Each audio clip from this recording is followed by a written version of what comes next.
I met a monster in the woods today. By YourDoseOfApple. Read by My Lost and Found. Summary. I met a monster in the woods today. His eyes as cold as the autumn breeze, and just as dulled as a stone in the stream. His horns, that of the dark woods surrounding us, dripping black ichor from his antlers like sap. His smile, hollow as the husks of logs in the clearing, left to burn within the fiery lantern within his hold.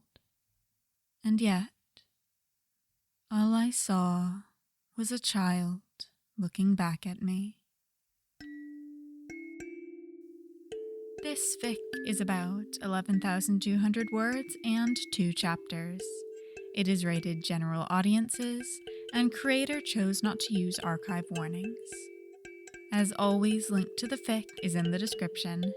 And on with the story. Chapter 1. Ford cursed whatever deity or spirit was staring down at him for the umpteenth time that day. His glasses kept fogging up from the mixture of humidity and cold weather around him. He had stepped in a number of puddles, and his socks were successfully drenched to the thread. It had begun to rain at one point, thus the wet socks. And now his whole person was sopping wet. And the cherry on top, that was this disaster of a day out of the shack, was he was completely and utterly lost. Honestly, he saw no other way to spend his Thursday.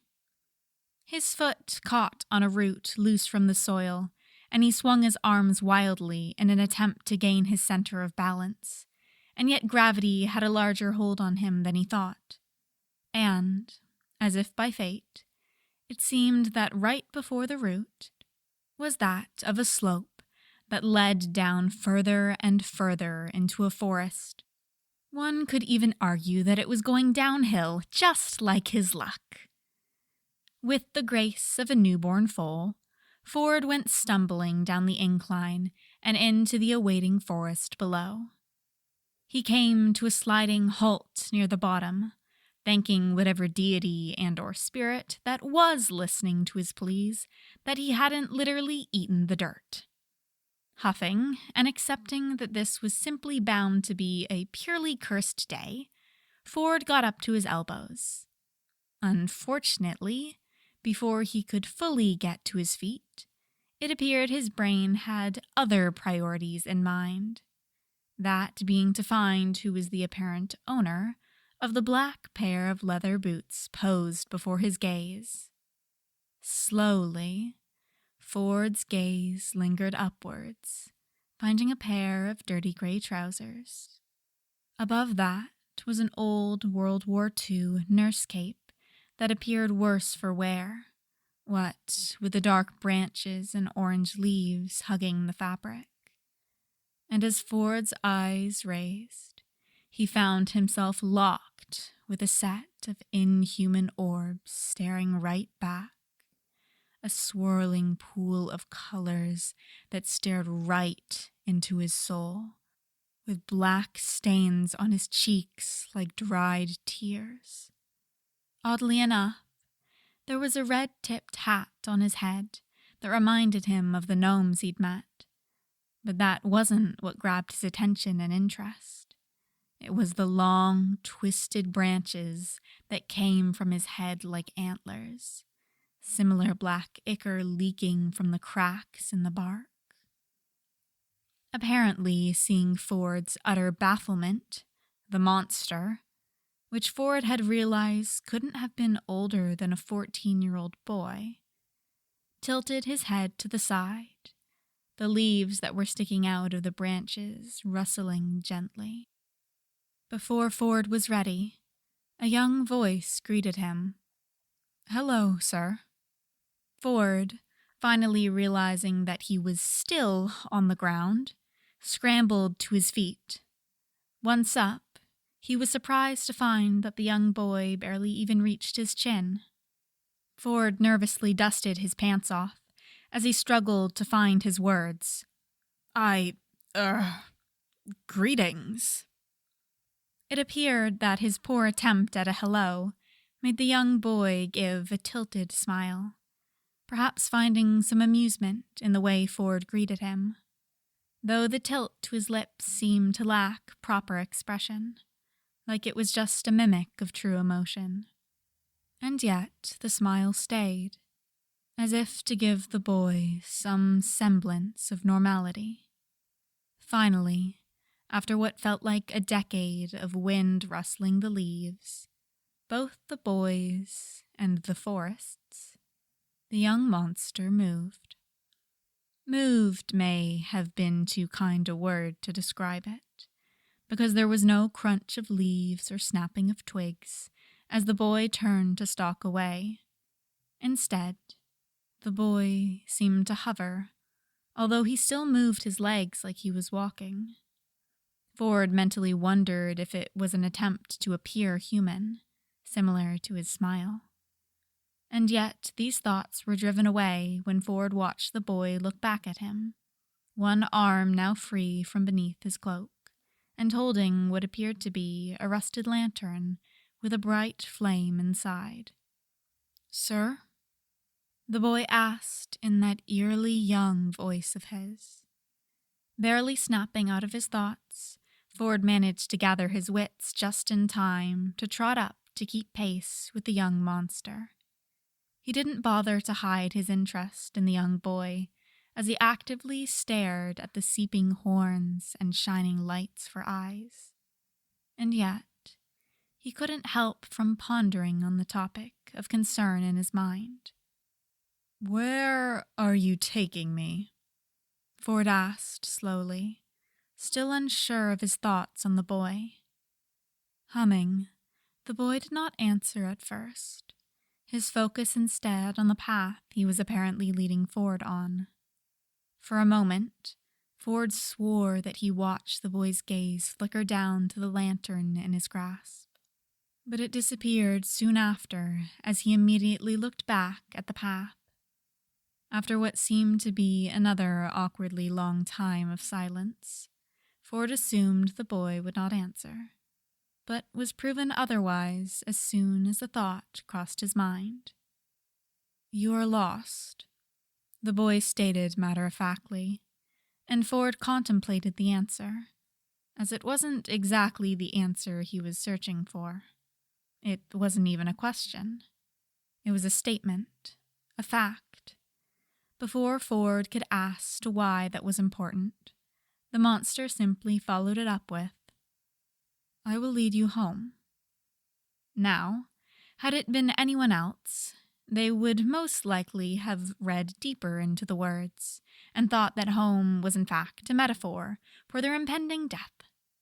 Yet, Ford, a genius in his own right and one of the smartest of his time, appeared to lack the one thing these people would have: common sense. Instead of panicking, his mind ran rampant with theories and ideas of all sorts. "What are you?" Ford couldn't help but finally blurt. Finally, the boy stopped, although it was less than a second, as if contemplating his answer. He started back forward without having Ford stop beside him. Once again, Ford thought the boy wouldn't answer, but was proven otherwise as the boy answered with an eerie lilt to his voice. "I am the beast." "The beast?" Ford asked the young boy. His inner researcher told him to be cautious around this boy, who apparently dubbed himself the Beast. Yet his instincts didn't see the child as such. He saw him as just that, a child. And yet the boy nodded in confirmation. "A monster," he clarified, as if offering a synonym for the name would help to describe himself.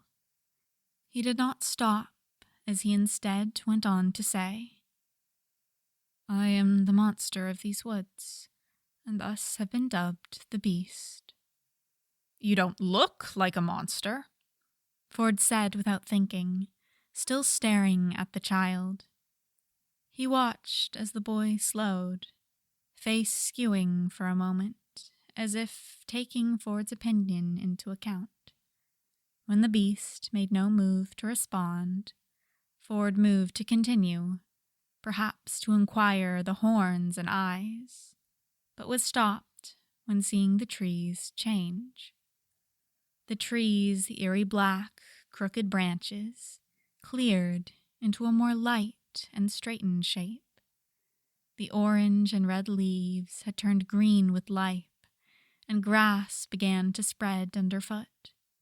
Ford had thought it to be night, but was surprised to see light easily slither through the cracks in the foliage above, as if it had somehow been blotted out in the area he had previously been exploring. His gaze lowered, and he blinked in surprise when seeing that his shack was right before him. He openly gaped at the sight of his home and wondered if he had simply been wandering in circles the whole day. The wildlife, which had apparently been non-existent when with the Beast, suddenly came back to life, twittering and singing with the day coming to an end. "You led me home," Ford spoke in awe, not quite realizing how near impossible that should have been with how lost he had been in the woods. A smile snuck its way onto his lips, as he couldn't help from stopping a bewildered chuckle from escaping. "Thank you." When hearing no reply, he turned to repeat himself, perhaps thinking that if he looked the boy in the eye, that it may elicit some reaction in him. And yet, as the words came to his tongue to be repeated, they froze before escaping his lips. His eyes widened in confusion. Ford was met with nothing but a cold breeze. Of course, out of habit and instinct at this point, Ford wrote down about the young boy he had met in the woods. He had titled the page as "The Beast" and wrote all that he could, only realizing, not even a quarter down the page, when getting his thoughts down on paper, that he knew next to nothing about the young monster he met. He was left to his own theories and ponderings. This was, of course, what led him into getting lost in the woods again the very next day. Unlike the day prior, however, he was intentionally attempting to get lost, which, of course, was a problem, as it seems that when one is intentionally trying to become lost, they, in fact, recognize nearly every obvious feature around them that tells them where they are. It was only when he contemplated if he had actually walked into Washington that he decided he was satisfyingly lost, which, for any other human, might be contemplated as a sign of one losing their sanity. But for Ford, it was a sign of success. But that success was beginning to dwindle as it appeared that no one was coming to his rescue. The hour of wandering and calling for the Beast led to nothing but echoes of his voice throughout the forest. Ford finally came to a stop after about 2 hours of wandering around and finding nothing. He sat on a stump that he managed to stumble upon and ran a hand through his hair as he contemplated calling it a night and just figuring out his way to the nearest town. He was about to get up and do such when a set of black polished boots peeked into his view. The leaves didn't even crunch. Snapping his head up, Ford felt a large, jolly grin take over his features as he managed to find none other than the Beast himself before him. The monster, unlike last time, was frowning down at him. The Beast looked torn over something as he stared down at him with a frown that held too much knowledge for someone his age to possess. "Salutations!" Ford greeted jovially, standing to his feet and dusting himself off. He squinted at the sky, realizing that in the time he had been traversing the woods, it had grown eerily darker. He looked back down at the beast, who was still staring at him with a cryptic expression. "You're lost." The beast spoke in a tone that suggested he was explaining something to a child. Ford stared down at him, not quite knowing what to say to such a blunt statement. "Yes?" Ford felt like he was being interrogated, despite having come out here for the sole purpose of interrogating the beast. "It's dangerous to be lost within these woods." The beast was staring at Ford, analyzing something within the elder man. Finally, he shook his head with a sigh that seemed so very tired. "Come." He turned, lantern clutched tight in his hand as he began walking. Still, the sound of crunching leaves did not greet Ford's ears. "I will guide you home." "Now, hold on." Ford quickly reached into his coat and pulled out Lucky Journal number 2. Luckily, the beast stopped just long enough to give Ford a moment to gather himself. Ford stepped forward, already opening to the page that the single area marked as the beast. He pushed his glasses further up his nose. "If I may, I was hoping to ask you some questions." The boy merely stared back at Ford with those eyes full of a million colors. He blinked once, twice, a third time, then shook his head with a drawn sigh. "You are clearly the strangest person I have met stumbling upon my woods." In those few seconds that passed, where the beast was staring at Ford with a look of pure curiousness, he swore he saw something akin to pain within those eyes, like the young boy was looking at a long-lost memory. It was gone before Ford could read any more into it. Turning around again, the beast began to depart. "Come, I suppose I can allow you to ask me questions along the way to finding your home again." Upon hearing this, Ford stumbled forward, fumbling with his pen and journal. "I have met so many creatures within Gravity Falls, but you by far are the most human among them." "I take insult to that, Sixer." Ford definitely thought that's what Bill might tell him. He, unfortunately, did not catch the cautious look from the beast, as if sensing his thoughts. "I must ask, are you a fae? A spirit of some kind?" The beast stared at Ford for a long time, staring deep into the man's soul, it seemed. He turned his attention to his path as he answered. "I suppose I am what the mortals refer to as a guide." Ford's pen stopped short from writing. "A guide?" The beast nodded, but did not expand on his answer, so Ford simply wrote down the answer while noting to possibly theorize on other meetings at a later time. "All right. Does that have an origin? Possibly something relating to a religion or the liking?" "No," the beast answered, shaking his head quickly. "As there is life and there is death, there will always be a guide." "Okay, so it has something to do with the afterlife." Ford made the note with ease. "Why do you appear so human-like? And as a young boy, no less." This time, the beast had to pause as he thought over his answer. "I was once mortal." Ford wanted so badly to get more of an answer out of the young boy. But by the frown, he knew there was no chance of such a thing happening. Ford simply wrote what he could. Ford contemplated his more scientific questions with a grain of salt, Perhaps he'd get more out of the young man if he weren't asking such personal questions. After all, Stanley, his brother, always prided himself on being more of a people person. And he was a master at getting people to open up. Maybe he could use that. Do you have any likes? Any interests? It seemed his theory was correct, as Ford watched the young boy's face light up into a soft smile.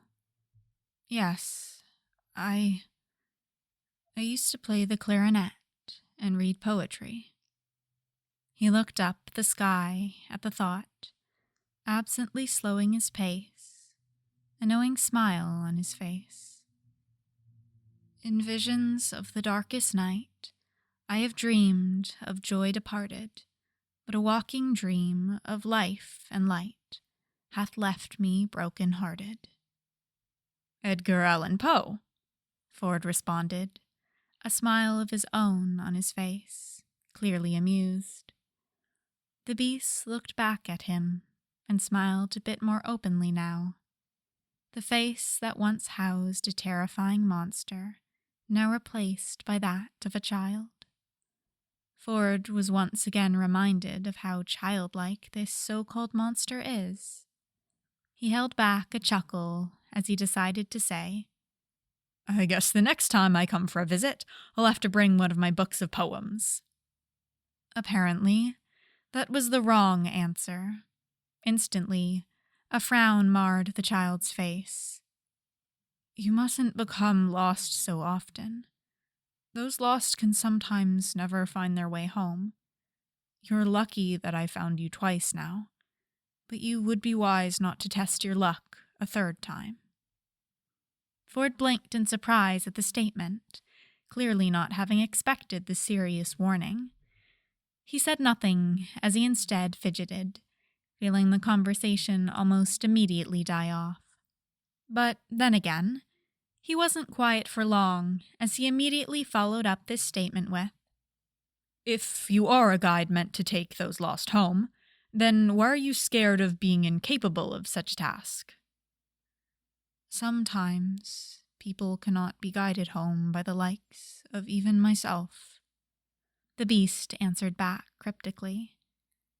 You walk along a thin line, Stanford, a line that is difficult to see and properly lead home.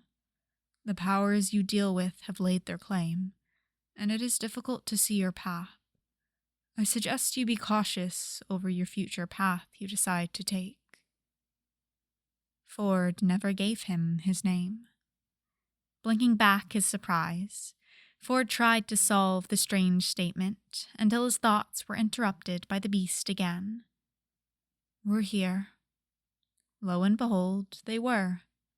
The shack was now in clear view, and Ford did not know how he had not noticed sooner. This time, Ford managed to see the beast turning to leave, lantern creaking with the shuffle. Wait! One last question. The beast paused, and Ford took that as an invitation. Why do you carry around that lamp? He failed to see the young boy stiffen up. I must keep it lit, else we all fall into the darkness. Ford wanted so badly to ask what he meant by those words. So cryptic, yet filled with hidden meaning behind each and every one.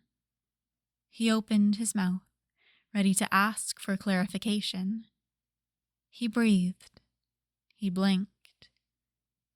The beast, once again, was nowhere to be seen. One would think that after the warning he'd gotten from someone named the Beast to not get lost again, he might have heeded their words. But then again, Ford wasn't just anyone, and he was stubborn. He wanted, no, needed answers. Which was why, on this fine autumn afternoon, he decided to test fate, wrap a blindfold around his eyes, and stumble blindly into the Gravity Falls forest in hopes of getting hopelessly lost. He was willing to bet that he'd come to regret this decision much later, but at the moment, he could care less. His need for answers was leading him by the heart. When he spent about an hour stumbling and wandering aimlessly, he finally deemed himself perfectly lost and reached up to take off the blindfold, only to startle when seeing the boy standing right in front of him. Unlike prior times, it seemed that the boy's face was skewed into something confused and annoyed. No, that wasn't right. Annoyed was too strong a word. It was more like concern disguised under an air of disappointment. I would say I'd be surprised by your appearance, but I suppose I'd be lying to myself at this point, the beast said as a way of greeting. And despite it all, Stanford gave a breathy laugh, out of breath from his hours-long walk through the unknown. I suppose so, yes. The bag he'd been lugging along was pulled off his shoulders and placed onto the ground unceremoniously. He might have winced at hearing something, most likely one of his pens, snap, but he was more focused on the present. With ease, he opened up his bag and began shifting through the contents. Come along, then, before the sun sets and it's impossible to... If what I believe is to be true, then we're in some type of pocket dimension, yes? Ford was too busy searching through his bag to notice the young monster freeze up.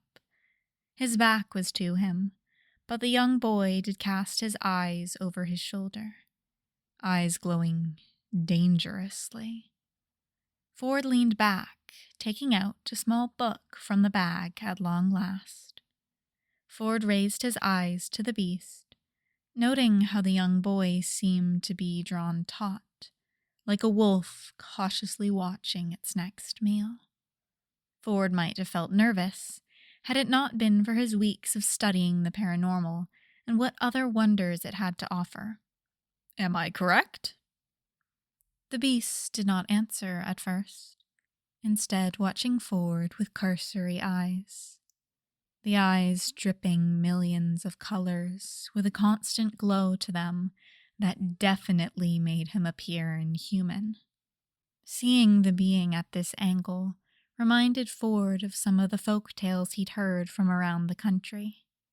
Different folk tales describing beasts of all sorts.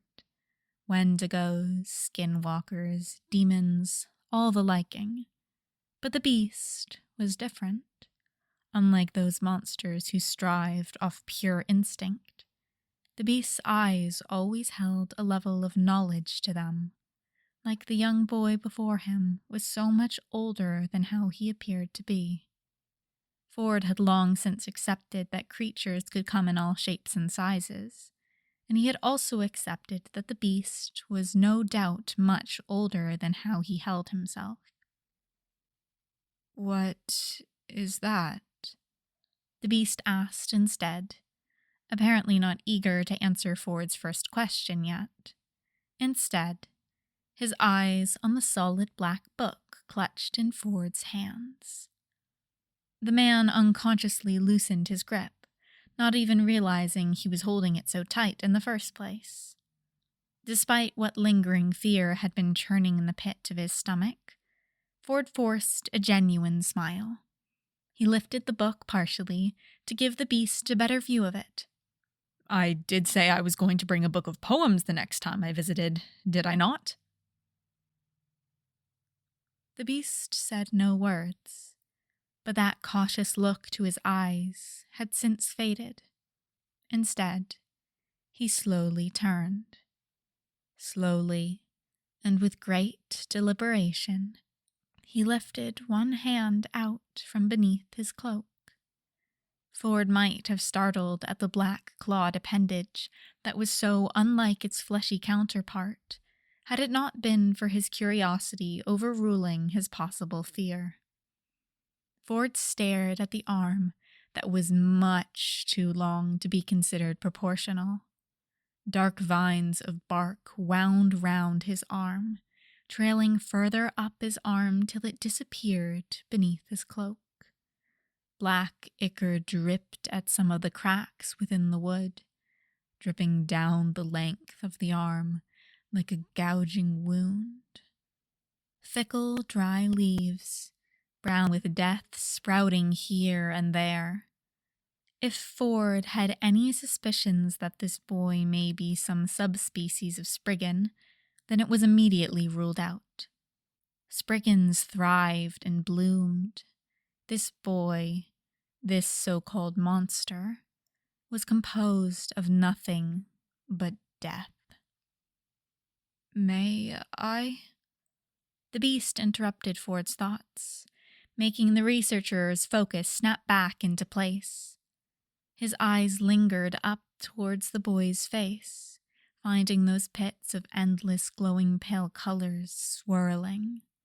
He realized he was staring. His arm extended almost hesitantly, as if afraid to touch Ford. It took a moment for Ford to realize what the boy was speaking in reference to. "Oh!" He blinked back fully into the present, and immediately thrust the book out closer for the boy to take. "Of course." He took careful note of how the boy refused to touch him, only skimming his oak-like claws over the outer edge of the book, keeping a decent amount of space between Ford's flesh and his bark. Slowly, the beast managed to wrap his fingers around the corner of the novel, taking it from Ford's grasp with a surprisingly strong grasp. He lifted the book to his face, flipping open the blank black cover with surprisingly dexterous fingers. His eyes, for a moment, seemed to clarify, the glowing, swirling forming into something that Ford might vaguely describe as eyes. He watched the beast's eyes roam over the front page, before looking to Ford in what he realized was childish curiosity. "Emily Dickinson?" "Yes. Well, it seems that I misplaced my copy of Edgar Allan Poe poems." Ford scratched the back of his neck in an almost sheepish gesture. Then came a noise, the sound of wind blowing harder, the trees trembling from the breeze. The branches creaked harshly up and down, up and down. But through that, there was a noise that cut through it all, a child's laugh, albeit it was quiet, almost a rasp, like it had not been used in so long. Then Ford realized it was coming from the beast, and he stared in awe. This creature that was so clearly a monster in its own right now resembled something so human. The more Ford stared at the monster, this beast, the more he could only see a child. The sound was quickly finished with, but a small smile was still present, hinting at the bell-like sound that had just rang throughout the woods. The beast peered fondly at the novel in its grasp, before holding it back out for Ford to take, an almost sad look in its eyes that seemed to have cleared even more. Ford spoke without thinking.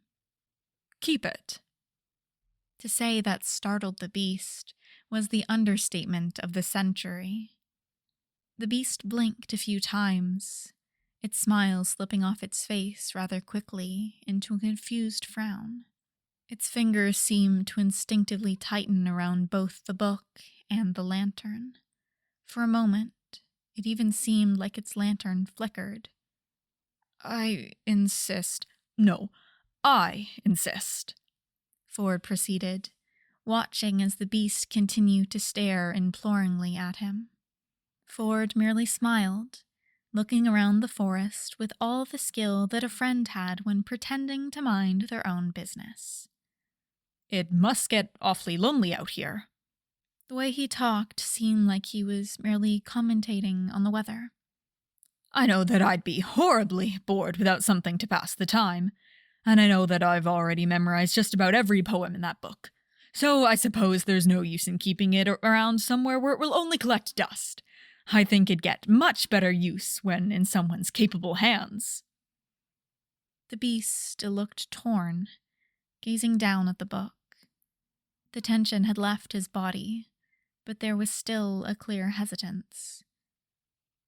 "Are you sure?" It was a childish question, and it only solidified Ford's growing curiosity. "I don't think I've ever been more sure," Ford answered. Still, the beast was slow, carefully pulling the book beneath his cloak, almost making Ford wish he could see wherever it was going.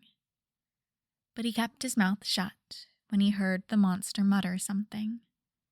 Ford had to take a minute to realize just what the young monster had muttered.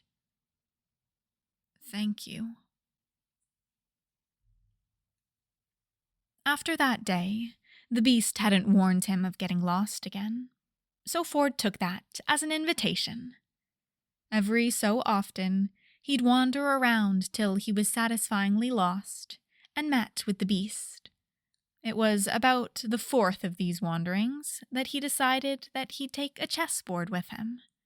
From his constant chats with the beast, he found that he was a knowledgeable soul who preferred to spend his days working his mind rather than working his physique. Not that there was much to change, Ford assumed. So here he sat, on a flattened log in the middle of the woods, with a strange cryptid apart from him playing a game of chess. He'd never admit to it, but he might say that the beast was a surprisingly difficult opponent. Ford supposed that may be due to the knowledge that he was far beyond this plane of existence, but he supposed he was no better, what with Bill in his head. But that wasn't important. What was important was the fond smile on the beast's face as he appeared to be getting friendlier and friendlier with Ford. Right now was a quieter day, as it seemed that Ford was taking more pleasure in simply spending time with a friend rather than interrogating a new discovery. With each day that passed, that original fear that had churned in his gut was dwindling. And that was when it happened. "Why do you keep visiting this place when I've warned you time and time again that you are treading a thin line?"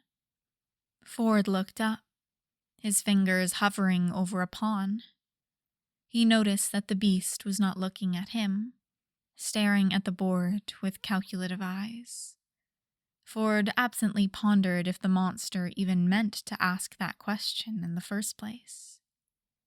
Slowly, Ford moved the pawn, answering while doing so. "I suppose for some peace of mind." It was sort of true. After all, whenever he came to visit the beast, there was a strange emptiness to his mind.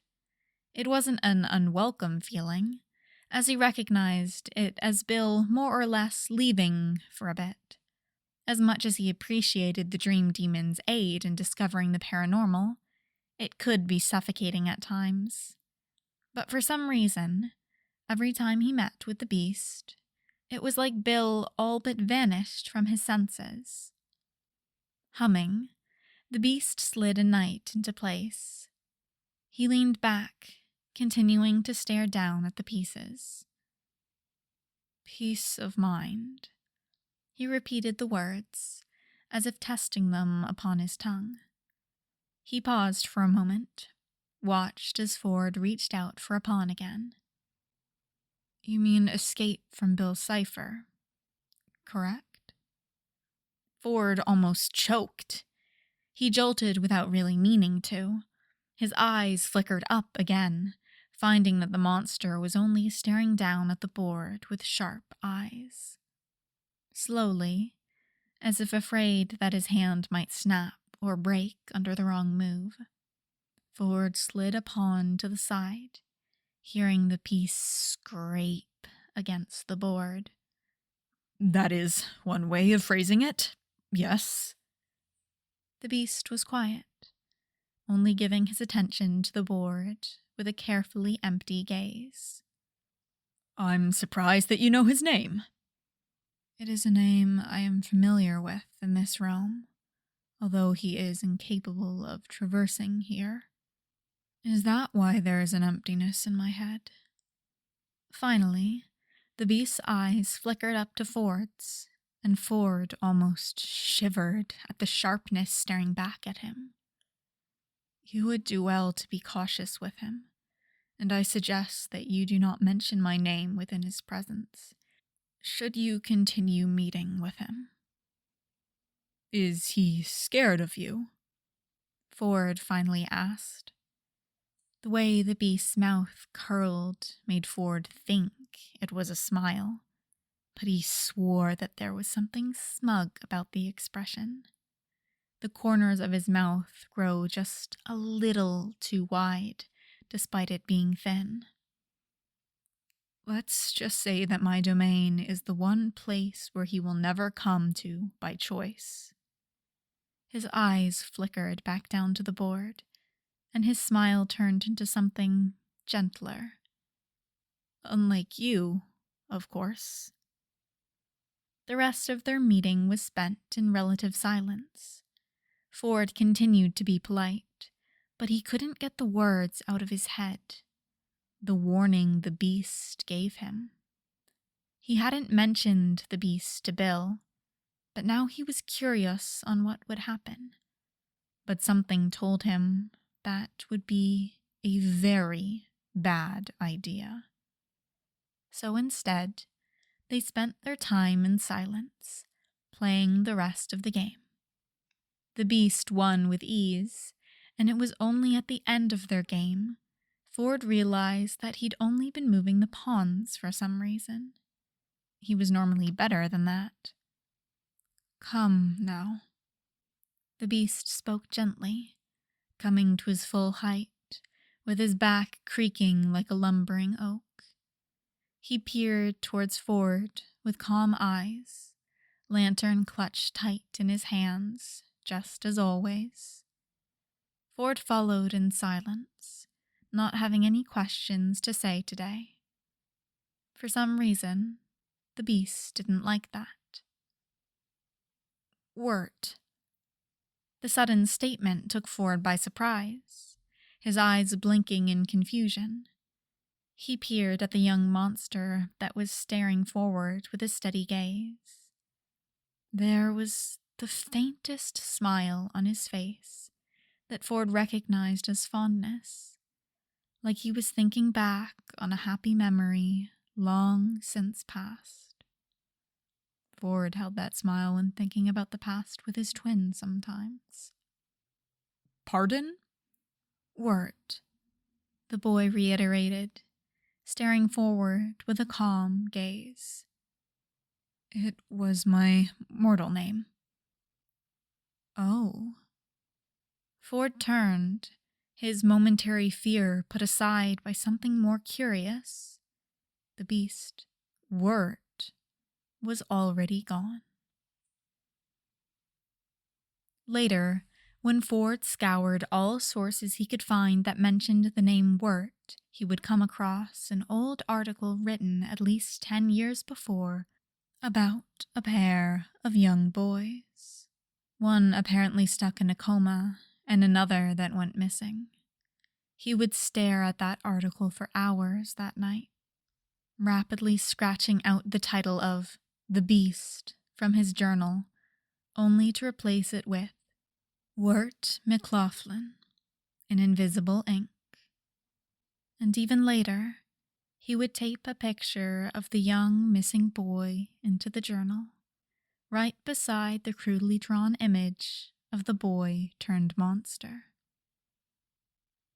Ford didn't visit again, but Wirt already knew that he wouldn't.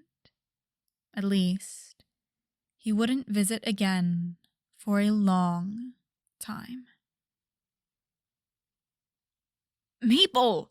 I told you that we were supposed to turn at that tree we saw a mile back. Well, I thought we'd have much more of an adventure. We followed that rabbit. Okay, first of all, it was clearly a jackalope, not a rabbit. And second of all, now we're completely lost. Come on, Mabel teased with a playful smile on her face. She strut forward with all the confidence of a runway model making their first debut on the stage. This, of course, was utterly ruined when her foot caught on a particularly loose something, and her foot went sliding out from beneath her. She yelped in startlement as she collided with the ground rather roughly. Mabel! Her twin shouted, Dipper running forward worriedly and sliding down beside her after watching Mabel collapse. He quickly helped his twin up, relieved to find that she wasn't that scraped up. You all right? I'm fine. Mabel rubbed at her temple, searching for whatever rock might have caused her momentary tumble, only to pause at seeing something that was definitely not a rock lying a few feet away. She got up with relative ease, dusting herself off as she marched forward towards the object in question, ignoring her brother's protests the whole time. Dipper? Look at this. She reached down to pick up whatever had caused her fall. Curious, Dipper got up, stepping forward to look at whatever had made his sister go quiet, and stare in disbelief. He blinked in surprise when he recognized it to be a black book of some kind. There was moss covering the outside, along with vines carefully crawling up the outside. The pages were yellowed with age, and when they opened the front up to reveal the title, it was revealed to also be water-stained, left to dry one too many times, if the flimsy pages and bleary ink words were anything to go by, at least. Emily Dickinson? Dipper asked out loud when seeing the text. Didn't we study her in school or something? Mabel asked, face scrunching up in confusion. Oh, I see you found my book. Freezing up, the twins slowly twisted themselves around to regard the voice's owner. They stared at the monster that was looking down at them, with two large eyes that were filled with an impossible amount of colors.